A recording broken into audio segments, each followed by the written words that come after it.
ఎవరైనా ప్రాపర్టీ కొనే ముందర ప్రాపర్టీ పన్నుల బకాయిలు ఉన్నది లేనిది ఎలా తెలుసుకోవాలి? మీరు ప్రాపర్టీ కొంటారు, బలవాన ఎవరో వ్యక్తి అమ్ముతాడు, ప్రాపర్టీ చెప్తే మీరు కొనే ముందర వెరిఫై చేసుకోరా అతను అప్డేట్ చేశాడు లేదో? ద అట్మోస్ట్ ఇంపార్టెంట్ ఏంటంటే హౌస్ ట్యాక్స్. హౌస్ ట్యాక్స్ ఇతని పేరు మీద ఉందా లేదా, ఇతను దాన్ని అప్డేట్ చేశాడా లేదా? ఇప్పుడు బాగా హౌస్ ట్యాక్స్ రేట్లు పెరిగిపోయినాయి. ఏదన్నా సరే ప్రాపర్టీ కొనే ముందర అతను అప్డేట్ చేసి ప్రాపర్టీ ట్యాక్స్ కొనిన తర్వాతనే ఆ రిసిట్ చూపించమని చెప్పండి. ఆ రిసిట్ చూపించేస్తే రేపు మీకు బడ్డెన్ ఉండదు. కొన్నప్పటి నుంచి మళ్ళీ నెక్స్ట్ ఇయర్కి అప్పుడు మీరు కొనుక్కోవాలి, మీరు ప్రాపర్టీ ట్యాక్స్ కట్టాలి.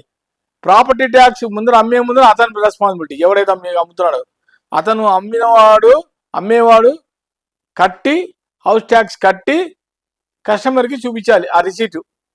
అప్పుడు కస్టమర్ ఏం చేస్తారు, ఒకవేళ కస్టమర్ కొనుక్కుంటే ఆ కొన్న రోజు నుంచి మళ్ళీ నెక్స్ట్ ఇయర్ వరకు అతనిదే బాధ్యత, కస్టమర్దే. కొన్నంతసేపు ఎవడైతే అమ్ముతాడో అతనిదే రెస్పాన్సిబిలిటీ. కాబట్టి ప్రాపర్టీ ట్యాక్స్ ఉందా లేదా ఎలా తెలుసుకుంటావు?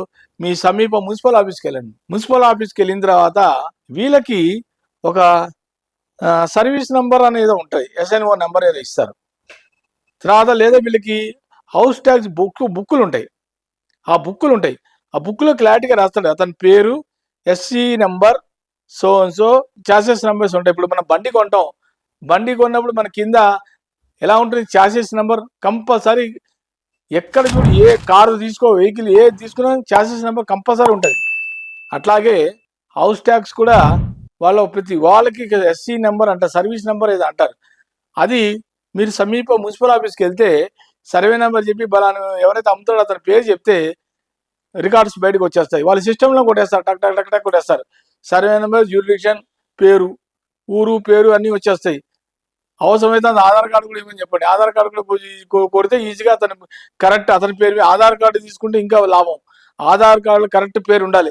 ఆ కరెక్ట్ పేరే మున్సిపల్ ఆఫీస్లో ఈ హౌస్ ట్యాక్స్ ఎవరైతే ప్రాపర్టీ అతని పేరు మ్యాచ్ అవ్వాలి, రెండు మ్యాచ్ అవ్వాలి. ఆధార్ కార్డులో ఒక పేరు ఉండి ప్రాపర్టీ ట్యాక్స్లో ఒక పేరు ఉంటే అది ఫేక్ డాక్యుమెంట్ అని క్లారిటీ వచ్చేస్తుంది.